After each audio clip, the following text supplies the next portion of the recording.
முந்தைய ஆண்டுகளில் இல்லாத அளவில் இந்த ஆண்டு பொறியியல் கலந்தாய்வில் கணினி அறிவியல் பிரிவிற்கு மாணவர்கள் அதிக முக்கியத்துவம் அளித்து வருகின்றனர். வழக்கமாக இசிஇ பிரிவும் மெக்கானிக்கல் பிரிவுமே மாறி மாறி முதலிடத்திலும் இரண்டாம் இடத்திலும் இடம்பெறும். இந்த ஆண்டு இசிஇ பிரிவு முதல் இடத்திலேயே தொடர்ந்தாலும் இரண்டாம் இடத்தில் கணினி அறிவியல் பிரிவை அதிக மாணவர்கள் தேர்வு செய்துள்ளனர்.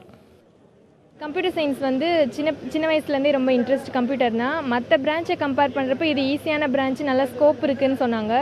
இன்னும் ஒரு 20 இயர்ஸ் வரைக்கும் இது நல்ல ஸ்கோப்பாக இருக்கும்னு சொல்கிறாங்க. ஸோ இதை சூஸ் பண்ணியிருக்கேன். இது ஈஸியாக இருக்கும் எனக்கு. இப்போதைக்கு மேக்ஸிமம் எல்லாரும் ஈஸி தான் எடுக்கிறாங்க இந்த இயர் 2017 பொறுத்தளவில்.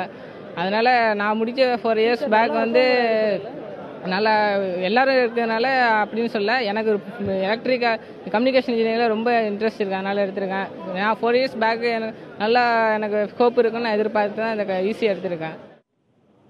மத்திய அரசின் டிஜிட்டல் இந்தியா திட்டம், கணினித்துறையில் ஏற்பட்டிருக்கும் வளர்ச்சி மாணவர்களை அது சார்ந்த பிரிவை நோக்கி செல்ல செய்திருக்கலாம் என்கின்றனர் கல்வியாளர்கள். பிரிவுகளை தேர்வு செய்வதில் அழுத்தம் இருக்கக்கூடாது என்கின்றனர் துறை வல்லுநர்கள்.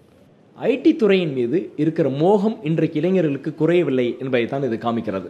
ரெண்டாவது விஷயம், பொதுவாக கல்லூரிகள் ரொம்ப ஈஸியாக வேலை வாங்கி கொடுக்கறதுக்கு எந்த பாடப்பிரிவை படித்தாலும் ஐடி கம்பெனியில் வேலை வாங்கி கொடுக்கணும் அப்படின்னு ஒரு ஹெச்ஆர் உள்ளார கொண்டு வந்து ஒரு கேம்பஸ் பிளேஸ்மெண்ட்டை நடத்தி ஐடி கம்பெனியில் வேலை வாங்கி கொடுத்துறாங்க. அப்போ கம்ப்யூட்டர் சயின்ஸ் படித்தா இன்னும் ஈஸியாக வேலை கிடைக்கும் அப்படின்னு மாணவர்களுடைய எண்ணம்.